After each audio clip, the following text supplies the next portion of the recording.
orang untuk membaca tulisan kita. Maka waktu kita jadi MC, kita selalu mengatakan mengenai introduction. Kami tampilkan Stella yang akan membawakan lagu mengenai Marsipature Hutana B. Baru dia maju. Dia nggak bisa maju tanpa ada yang introin kan? Anda main musik, siapa yang suka main gitar? Tentu ada intronya kan? Macam mana intro? Lebih keras dari? Lebih nada dari itu pasti lebih enak daripada ini. Kenapa lebih enak daripada isinya? Dia nanti waktu mereka lihat intronya pasti mereka merasa bahwa lagu ini itu pasti apa. Udah ada persiapan batin mereka. Nampak? Jadi introduction jangan bukan pekerjaan ece-ece, bukan. Introduction adalah pekerjaan yang serius. Kenapa? Setiap kali saya menyerahkan paper, maka saya betul-betul memikirkan dengan baik how to make a good introduction. So I will make a good impressive at the beginning to the readers or to the editors of the journal. Nampak? Tapi tipsnya ada 3 langkah untuk membuat introduction yang baik. Apa itu? Kemarin saya terkejut, ada rupanya warna ini, bold marker. Kalian pernah lihat warna ini? Saya pun belum, dan ini pertama kali saya buka di hadapan kalian, saudara-saudara. Mari kita lihat hasilnya apakah sesuai dengan warnanya. Wah, keren ya, weh, keren. Wih, nggak sengaja saya orang kampung. Mengapa? Mari kita lihat apakah janjinya ini adalah board maker atau bukan dengan cara menghapusnya. Hapus. Bagus juga ini. Besok beli yang merah. Menjadi dosen adik-adik. Kalau kalian kelak jadi dosen, jangan asal-asalan. Bersiap dengan senjata, peluru, dan dengan gaya. Karena kalau enggak, mahasiswa mengantuk. Jadi saya nggak mau jadi dosen di mana mahasiswa sial kali yang masuk. Tapi kalau Anda betul-betul merasa sial masuk, ya Anda stunting. Ada 3 hal yang perlu dijelaskan secara berurutan dalam introduction supaya Anda betul-betul bisa menghafalnya dan mengenalinya. Mengapa kita mendiskusikan topik tersebut? Mengapa kita perlu bicara? Tiba-tiba kita nulis sesuatu, kita perlu mengantarkan. Mengapa kita perlu bicara? Nah, mengapa kita perlu bicara? Itu contohnya misalnya kita tulis tentang mental health di kalangan mahasiswa. Kira-kira tebak mana? Kenapa kita perlu menulis itu?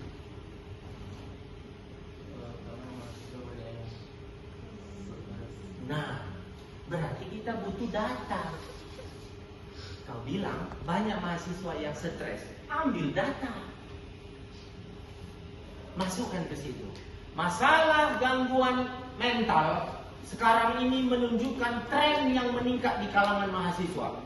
Berdasarkan riset yang dilakukan oleh Universitas Indonesia, terdapat 3 dari 10 mahasiswa pernah berkunjung ke biro psikologi dan mengeluhkan ini. Lalu kemudian di beberapa tempat survei membuktikan bahwa masalah kesehatan mental itu semakin meningkat. State why you choose the problem. Nangkap? Pak, kami kan awalnya nggak Bapak ajari introduction.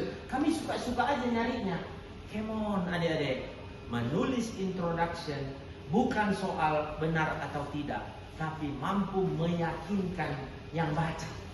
Walaupun tadinya nggak ada. Oke, sekarang kelompok 2. Mana? Tentang apa kalian? Hah? Child free. Child free adalah, ini contoh ya. Child free adalah fenomena yang semakin tinggi belakangan ini. Di Amerika misalnya, sampai dengan 5 tahun pernikahan masih banyak pasangan memutuskan tidak mau punya anak. Data will make sure that your problem will be encourage people to read. Wah, menarik ini. Lengkap. Paragrafnya bisa 1 sampai 2 paragraf. Jadi ingat ya, state atau jelaskan problemnya. Kelompok 3 tentang apa? FOMO. Seiring dengan berkembangnya media sosial, gejala FOMO dicatat oleh berbagai macam penelitian. FOMO mengakibatkan perilaku-perilaku yang saat ini cenderung mengkhawatirkan. Penelitian si Anu mengatakan bahwa FOMO dapat menyebabkan orang mengalami depresi, bahkan bunuh diri. Kenapa? FOMO. Jadi kami nyari itu di mana, Pak? Nyarinya di publish and perish lagi. Tapi nggak usah pakai kata kunci. Baca, lihat, supaya apa? Supaya atau dari paper yang ada, yang sudah di-download tadi, mungkin ada menceritakan problemnya. Kebanyakan dia bisa menceritakan itu juga di intro.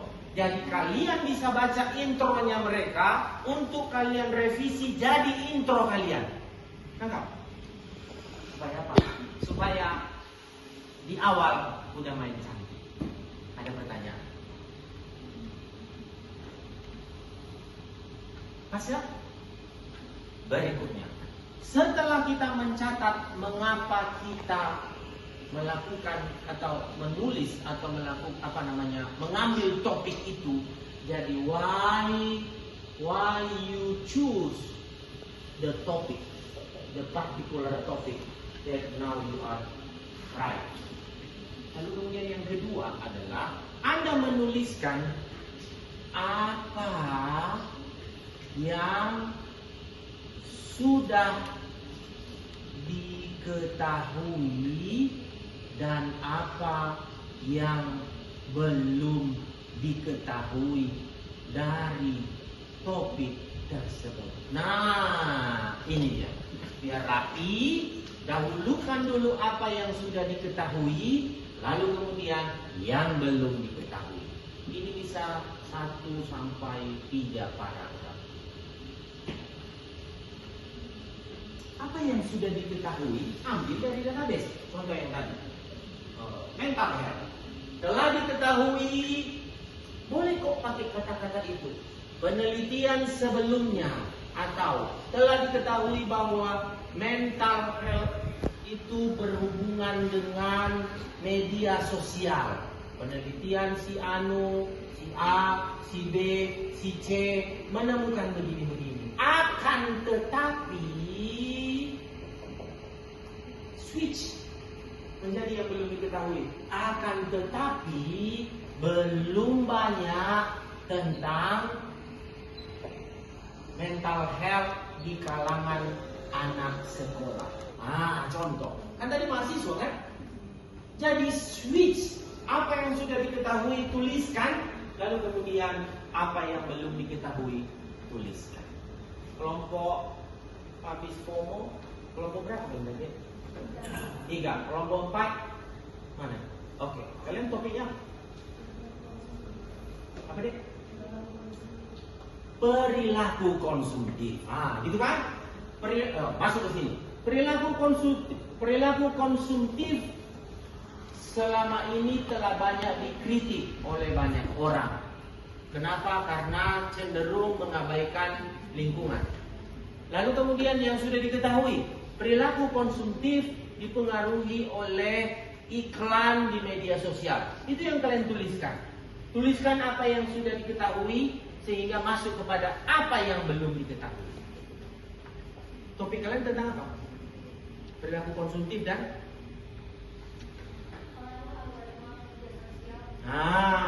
oke. Nanti algoritma medsos. Oke, berarti kita mau kesini kan maka kita bangun dulu apa yang sudah diketahui. Media sosial selama ini diketahui mendorong perilaku konsumtif. Penelitian si A mengatakan bahwa karena ada iklan ini maka konsumtif naik 30%. Demikian juga dengan si B mengatakan begini-begini. Namun atau akan tetapi belum banyak literatur atau penelitian mengenai bagaimana iklan ini dipengaruhi oleh algoritma di belakangnya. Sudah.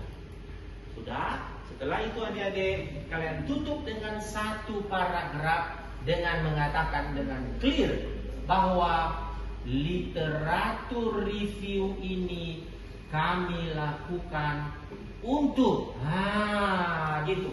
Jangan lupa kaitkan dengan tujuan lalu dengan apa yang masih bolong tadi. Literatur review ini kami lakukan untuk menjelaskan atau mendeskripsikan mengenai peran algoritma dalam membentuk perilaku konsumtif. Berapa paragraf kita? 3, 2, 1. Berapa? Benar. Introduksi. Oke. 5, 6, kelompok 6 ada? Nah, 7 tentang apa? Apa?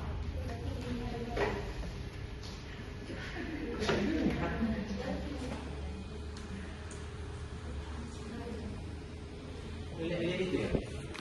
Apa bahasa Indonesia aja?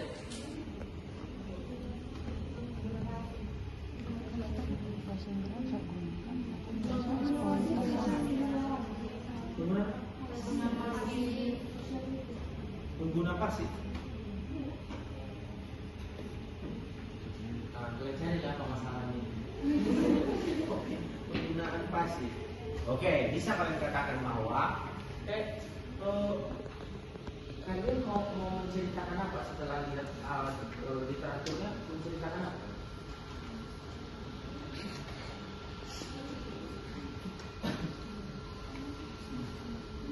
Coba buka dulu kelompok mereka.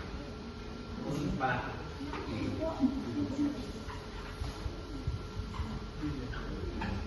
7 ya.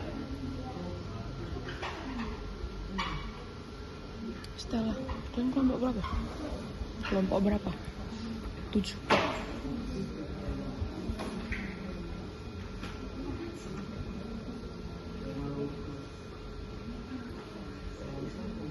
Lurker.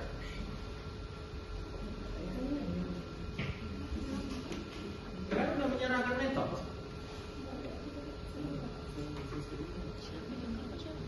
Selesai.